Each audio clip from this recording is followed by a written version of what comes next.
Travelling झालं त्याच्यानंतर कमी झालेलं वजन आणि वजनात पण घट झालेली आहे. जवळपास आता तिचं 500 ग्रॅम काय 1 किलो वजन कमी. गाडी बी नव्हती बरोबर, त्यातने जास्त हे झालं. किती झटके लागले ते आपण विकून गेलो की चांगली होते. देसीची होती.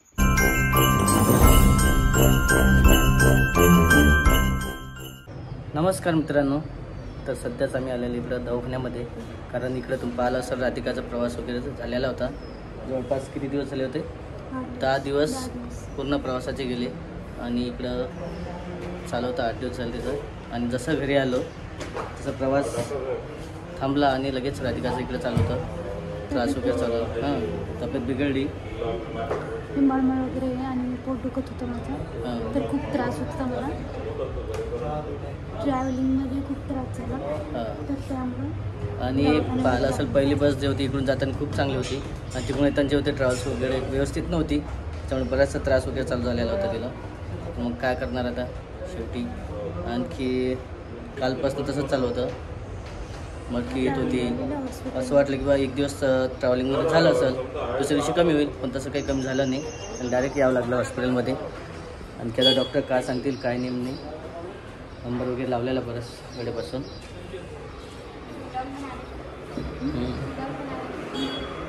असं आहे आता. चला, मॅडम पण आलेल्या आहेत आणि उशीर झालेला आहे. पहिले तर तिकडे गेलो होतो आम्ही, तिकडे काही नंबर वगैरे लागला नाही, डायरेक्ट इकडे आलो मॅडमकडं. आणि मॅडमची ट्रीटमेंट नेहमीची असते, कंटिन्यू. मॅडम काय सांगतात काय नाही, कसं झालं जायचं आहे तिकडं. खूप वेळेपासून चालू होतं मॅडम काय सांगतात काय नाही, त्याच्यामुळंच ट्रॅव्हलिंग खूप भारी पडत आहे राधिकाला. असं की मळमळ उलट्याचं चालू होतं याचं. आणि आज कमी होईल नंतर कमी होईल असं चालू होतं, त्याच्यामुळं 2 दिवस गेले कालपासून आणि लगेच आज इकडं आलेला मॅडमकडं तपासण्यासाठी. मॅडम काय सांगतात काय नाही, कारण पहिली जी आहे 5 महिने झालेले ऑलरेडी आणि आता 6वा महिना जवळपास चालू होणार आहे तिला. 5 महिने होईलच. बघू आता काय होते काय नाही, तर त्याच्यानंतर समजेल आपल्याला मॅडम काय म्हणतात. कारण राधिका गेलेली आत्ता तपासणीसाठी आतमध्ये. राधिकाने तपासणी वगैरे केली आणि आता नेमकंच डॉक्टरांनी सांगितलेलं आहे. काय म्हणतो आज डॉक्टर? सोनोग्राफी करायची. पोट दुखत होतं ना, तर म्हणत होतं की सोनोग्राफी पण करायची होती. आणि आता एरी काय असते ते 5-6 महिन्याच्या नंतर सोनोग्राफी करतात ना, सोनोग्राफी सांगितलेली आहे. आणखी मेडिसिन पण दिलेलं आहे. मेडिसिन, औषध वगैरे. हां, आणखी ते थकल्यामुळे होतं म्हणा ट्रॅव्हलिंगमध्ये, तर त्यामुळं होऊ शकतो. आणखी काय सांगितलं? आणखी सोनोग्राफी करून टाकायची, येऊन जायचं. आणि आणखी ते चार्ट वगैरे दिलं ना डायटचं. हां, डायट. मग ते कसं मेंटेन करायचं आहे? वजन खूप कमी झालेलं आहे. एक सांगायचं आहे की वजन तिचं पहिलं वाढलेलं होतं आणि जालन्याला पण मोजलं होतं, पुण्याला मोजलेलं होतं, तेव्हा पण थोडंसं जास्त वजन झालं होतं. पण ट्रॅव्हलिंग झालं त्याच्यानंतर कमी झालेलं वजन आणि वजनात पण घट झालेली आहे. जवळपास आता तिचं 500 ग्रॅम काय 1 किलो वजन कमी झालेलं आहे. ॲक्च्युली वजन वाढायला पाहिजे होतं आणि डॉक्टरांनी तेच सांगितलेलं की वजन खूप कमी झालेलं राधिकाचं, वजन वाढवा पहिले. आणि त्याच्यानंतर जे आहे ट्रॅव्हलिंगचा तुम्ही निर्णय घेतला तो व्यवस्थित नव्हतं. ट्रॅव्हलमध्ये जाऊन जे आहे पुण्याला वगैरे एवढं लांब झालं नव्हतं पाहिजे, जे जवळच गेले असते तर चाललं असतं कुठं. तर ते काही इच्छा होती एक राधिकाची पण आणि आईचं पण होतं चालू, त्याच्यामुळेच गेलो आम्ही. काही आमचं काही स्पेशल नव्हतं की बा प्रेग्नेन्सीमध्ये बाहेर फिरायचं. पण शेवटी आता काय जे नाही व्हायचं ते थोडंसं काय म्हणतात त्रास तर झालाच शेवटी. आणि जवळपास आता 10 दिवसाचा प्रवास, त्याच्यानंतर साईड इफेक्ट होणारच त्याचे. बरंच आहे आणि आता मेडिकल वगैरे घ्यावंच लागणार आहे. आणि 2 ते 3 दिवसानंतर आता, कारण सोनोग्राफी पण करायची आहे, त्याच्यानंतर तपासणी झाली त्यानंतर समजेल की बा नेमके काय झालं काय नाही. आज डॉक्टराचं ट्रीटमेंट जे आहे सांगितलं आहे त्यांनी आणि ट्रीटमेंट पण घ्यायचं आहे. आता कंटिन्यू सांगितलं, कंटिन्यू ट्रीटमेंट आहे ते मदत बंद पडू नका देऊ, कारण प्रवासात बऱ्याच वेळा मागं पडे होते ना, गोळ्या वगैरे कमी जास्त होतात, टॅब्लेट घ्यायच्या कमी जास्त होतात. तो गोळ्या वगैरे व्यवस्थित औषधीवर लक्ष दिलं जात नाही. आणखी खाणं पिणं पण व्यवस्थित होत पावडर नाही. वगैरे घेण्यात नाही आलं. पावडर ना असं झालं. शेवटी जे आहे ट्रॅव्हलिंगचा परिणाम झालेला आहे राधिकाचा. बघूया आता जेव्हा सोनोग्राफी रिपोर्ट येतील तेव्हा बघावं लागेल. सोनोग्राफी मॅडम मी लवकरच सांगत होती पण आपण तिकडे गेलतो ना हां तर त्यामुळे लेट झाली. आणखी आता किती दिवसात करा म्हणून?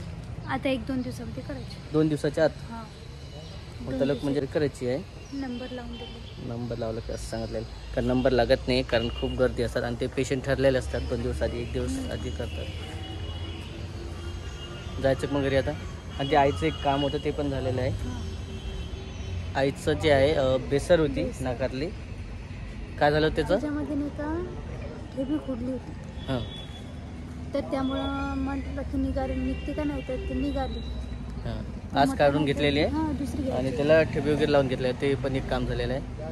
तर आम्ही आत्ताच इकडे आलेलो होतो आनंद डायग्नोसिस सेंटर. आणि इथं वेळेवर काय सांगितलं यांनी? बंद झालेलं आहे. हां सोनोग्राफीचं जे आहे ते 5 वाजलेले आहे आणि बंद होण्यात आहे. तर तुमचा नंबर जे आता उद्याला रविवार असल्यामुळं संडेच्या दिवशी तर बंदच असते हॉस्पिटल क्लिनिक सर्व काही. आणि मग तर डॉक्टरना पण दाखवायचं आहे. पहिले सोनोग्राफी करायचा विचार होता आणि नंतर मग डॉक्टरांना दाखवायचा होता. असं आहे आता. आणखी आता त्यांनी परत दिवस दिलेला आहे. नंबर लावून घेतलेला आहे. आजचा नंबर त्यांनी एक तर सांगितलं की सोमवारी लागणार तुमचा नाहीतर मग मंगळवारला नंबर लागून जाईल. सोमवारला फोन आला तर या नाहीतर मग मंगळवारी तुम्ही निघून या. तसेच आम्ही तुमचा नंबर लावून टाकू.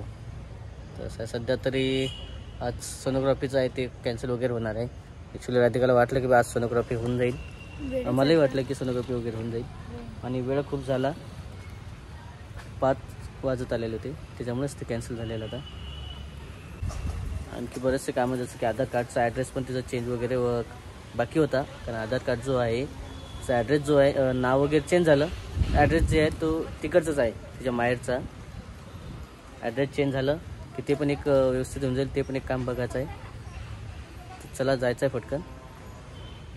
सध्या सोनोग्राफीचं जे आहे ते लांबलेलं आहे. कार्यक्रम तब्येत बरोबर नव्हती ना मग ट्रॅव्हलिंग मध्ये आलो आणि पूर्ण अचानक पोट दुखायला लागलं. पोटात कसं होत. आई म्हणे राहू दे म्हणे काम नको करू. आईनच केलं. एवढा थकवापणा होता. बरं झालं मग दवाखान्यात गेली तर दवाखान्यात गेली. तुला राहू दे ना भांडे तिने लावायचे. आता काय लावा लागतं 2-3च भांडे स्वतः टोपल्यात. असं आहे आजचा दिवस. एकंदरीत तसं झालं की ॲक्च्युली काय झालं होतं तिच्या पोटात कसं अजून वजन आहे. घाबरले होते खूप सारे की पण नेमके काय झालं काय नाही.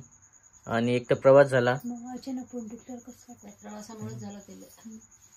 इतक्या दिवसाचं झालं. काय करणार. डॉक्टरीने सांगितलं की वजन कमी झालं म्हणे. कमी झालं म्हणजे तू जेवतच नाही रे. वजनावर लक्ष दे म्हणतात. जेवण करायचं 2 पोळ्यात खाल्ल्या पाहिजे जर नाही जातच नाही. 2 पोळ्यात खातो. सर्व काळजी घ्यावं लागते. सर्वात महत्वाचं केलं तरी खात नाही. केलं तर खात नाही ना. काय म्हणलं खायला पाहिजे ना. सर्वात महत्वाचं आहे की डाएट वगैरे आणि व्यवस्थित खाणं टाईमशीर खाणं ते खूप महत्वाचं आहे. आणि काय खातो काय नाही त्याच्यावर पण लक्ष पाहिजे सकाळपासून संध्याकाळ लोक. आणि ट्रॅव्हलिंगमध्ये तेच झालं सर्वात जे नाही वाचत ते टायमावर जेवण नाही टायमावर गोळ्या औषधी नाही. त्यामुळे होतं ना कधी कुठे घेणार नाही. ती गाडीच नव्हती बरोबर. गाडी बी नव्हती बरोबर. त्यातनी जास्त हे झालं. किती झटके लागले. ते आपण इकडून गेलो की चांगली होते. एसीची होती. असं आहे म्हणून ते 2 दिवसाचा त्रास. पहिली हुकली ना आपली त्यामुळे दुसरी आपल्याला अशी भेटली जनरल. वेळ झाला ते नाहीतर आपल्याला चांगली भेटली. आणि त्याचाच परिणाम राधिकाला आज भोगावा लागत आहे. त्रास वगैरे होत आहे. ठीक आहे म्हणा थोडंसं 2 दिवसात होऊन जाईल कवर. मी तर नाहीच म्हणत होती. गोळ्या दिल्या असेल ना औषध. हा गोळ्या औषध बदलून दिले पावडर दिली. प्रवासात मी पण तसं होते ना ग. बरोबर घ्या आता पद्धतशीर गोळ्या. आता घेतलं ना गोळ्या औषधी कोणते दाखवा आईला इकडेच. मळकीची गोळी आणि तेच हम्म. कारण आजचं तसंच आहे, बरंच मेडिसिन वगैरे दिलं होतं. सोनोग्राफी सांगत आणि आता सोनोग्राफी करावं लागणार. सोनोग्राफीमध्ये नेमके काय सांगतात काय नाही ते महत्त्वाचं आहे. खूप महत्त्वाचं राहणार आहे त्या डॉक्टरचं काय निघते काय नाही रिपोर्ट. कारण ट्रॅव्हलिंग झाली, एवढा प्रवास झाला. खूप दगदग झाली. पावडर दिली. हम्म. आणि गोळ्या पहिल्याच घे म्हणे का हे दिलं 2-3 दिवस दिला का हे घ्यायच्या नंतर मग ते करायचं. हे मडकीचे आहेत ना थकवा मडकी. मडकीच्या गोळ्या कोणत्या आहेत? 2 दिवसाचं सांगलं मी मेडिकल. तिचं हे वेगवेगळ्या गोळ्या आहे आणि रेग्युलरच्या गोळ्या वेगळ्या आहे. भरपूर मेडिकल घेतली मग आता गोळी घेतली ना संध्याकाळची. चला मित्रांनो असं आहे. आता जेव्हा सोनोग्राफी होईल तेव्हा नेमके रिपोर्ट येतील तेव्हा डॉक्टर काय म्हणतात त्याच्यावर डिपेंड आहे. तर असा आहे आजचा व्हिडिओ. हा व्हिडिओ आपण इथे संपूया. भेटूया पुढच्या व्हिडिओमध्ये. तोपर्यंत बाय बाय.